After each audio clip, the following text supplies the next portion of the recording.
مساء الخير يا جماعة. أنا طالعة لكم لايف بعد مش هقول إنها أزمة، هقول إنها امتحان من ربنا، أو مش عارفة هقول هو إيه يعني. بس أنا طالعة للناس النهاردة أقول لهم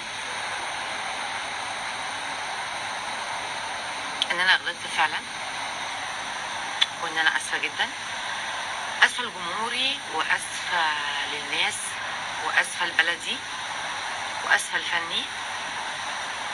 بس أقسم بالله العلي العظيم وحياة خديجة وجويرية اللي أنا كنت بتمناهم من الدنيا، وبنتي روتانا، إن عمري في حياتي ما قصدت إن أقلل من نفسي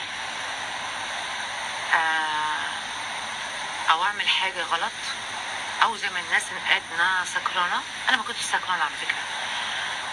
الحكاية كلها إن أنا ست بتعالج بقالي حوالي دلوقتي 22 سنة، باخد أدوية. أنا مش هبص بالنضارة بس عشان تعرفوا إن أنا ما بشوفش الكلام من قريب، عشان تعرفوا بس يوميا إن أنتوا لما كتبتولي أنا ما خدتش بالي، ما بصيتش كويس يعني. ما علينا. عايزة أقول إني بقالي 26 سنة بحترم نفسي، بحترم اسمي، بحترم أهلي، بحترم بلدي، بحترم كل حاجة حواليا. عمري في حياتي ما غلطت، والعظمة لله واحدة يا جماعة. أنا مش ملاك يعني. يوميا غلطت، يوميا غلطت في إن أنا كنت طول اليوم تعبانة، وطول اليوم من الساعة 1 الظهر في الجزيرة وفي شمس، ورجعت بالليل وخدت دش، وخدت الأدوية بتاعتي. والأدوية النفسية معروف إنها بتعمل حالة هذيان شوية. أنا أقسم بالله ما شفتش من الكومنتات اللي طالعة إن في جزء مني بان. وأكيد مش قصده، وأنتم متأكدين. وكل ده أنا بعمله عشان حاجة واحدة بس. أنا بعمله عشان حاجة واحدة فقط لا غير. بعمله عشان روتانا بنتي، عشان أحفادي، وعشان جمهوري، وعلشان أول مرة أحس بعد 26 سنة بجد أنا قد إيه بتحارب، أو في ناس مش حباني، أو في ناس مستنياني الغلط، أو في ناس أو ولو أعرف إن الشهرة بتوصل لده، ينعل أبو دي شهرة يا أخي، ينعل دي أبو شهرة، وينعل أبو دي فلوس، وينعل أبو أي حاجة. استغفر الله العظيم يا رب. يعني مش معقول نكون وصلنا للمرحلة دي. بس عموما أذيتوني كتر ألف خير، وضايقتوني كتر ألف خيركم. إلهي ربنا يجعله في ميزانات حسناتكم يا رب، اللهم امين. حسبنا الله ونعم الوكيل. كل واحد عنده اهل وعنده ولاد، مش هنرجع على حد. استغفر الله العظيم يا رب، قلبي مش مطوعني اقسم بالله.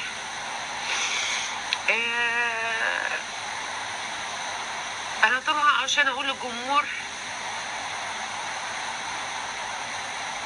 بجد انا بحبكم وبحترمكم جدا، وبقالي 26 سنه بحفر في الصخر.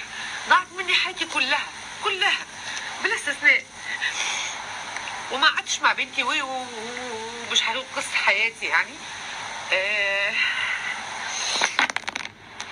سوري، والعياط وقع مني، بس مش انا اسفه. مش انا بجد مش عارفه اتلم على اعصابي، وفكرت كتير هطلع اللايف ده ولا ما اطلعوش، هطلعه ولا ما اطلعوش. بس انا هطلعه لان انا صريحه مع جمهوري طول عمري. ناس كتير جدا قالت لي قولي يا غدا ان هو متفبرك، قولي يا غدا ان هو مش عارفه ايه، قولي يا غدا انه ايه.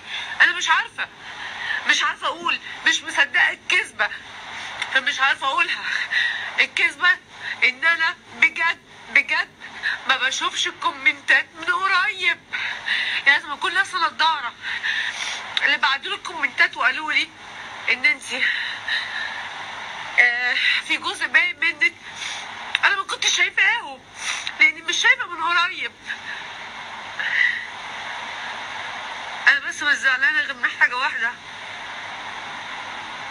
على قد ما كنت بحبكم قوي قوي، على قد ما كنتش متخيله ان الضربه هتيجي جامده قوي كده، وما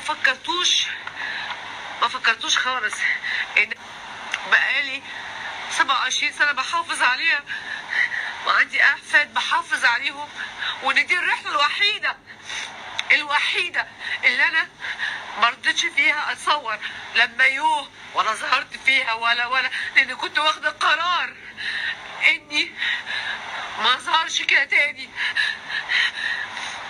بس ما اعرفش ايه اللي حصل يوميها. كل اللي حصل الفريندز كلموني وقالوا لي لما تروحي ارجوكي عايزينك لايف لانك انت وحشتينا بجد قوي. وانا زي الهبله اول مره في حياتي استعمل لايف، بس مش هقول زي الهبله، لا انا مش هبله، لا انا مش هبله، انا ست ذكيه ومحترمه انا بس طيبه. وده اللي واضح ان هو غلط جدا في الزمن ده، ان انا ابقى طيبه، ان انا على سجيتي زي الحماره. دخلت السرير دواء اشتغل معايا، دواء نفسي يا جماعه، دواء نفسي بيدلوخ وبينيم. هقول لكم حاجه كنت دايما اقولها، اللهم عافينا يا رب، اللهم عافيكم. ودخلت السرير وبكلم الفريندز بتوعي وما خدتش بالي، وكانت مصيبه سودة. نمت وصحيت على فضيحه في انحاء العالم كلها. غادة عبد الرازق بتصور نفسها وعايزه تبين جزء من جسمها. تفتكروا ان انا كنت مستنيه اعمل ده بعد 26 سنه عشره بيني وبينكم، او بعد كل اللي ربنا مديهولي ده والنجاحات؟ اقسم بالله انا ما عارفه اقول ايه. نجحوا ان هم يضايقوني طبعا، نجحوا ان هم يعملوا يعني فرقعة عالمية، كتر خيرهم، حسبي الله ونعم الوكيل. انا بس هقول كلمة واحدة، انا طول عمري ست محترمة وحافظة المحترمة، مش عشان غادة عبد الرازق بس، لا، عشان الجمهور اللي انا بحبه، وعشان بنتي روتانا، وعشان احفادي، وعشان انا ست بمثل بلدي اللي هي اهم بلد في العالم غصب عن اي حد في الدنيا، مصر. وبجد انا اسفه واوعدكم انها مش هتتكرر مني تاني في حياتي على اي صعيد من الاحوال. بجد انا اسفه، ويا رب تقبل اعتذاري. ميرسي جدا، انا اسفه. هقفل اللايف دلوقتي، تصبحوا على خير.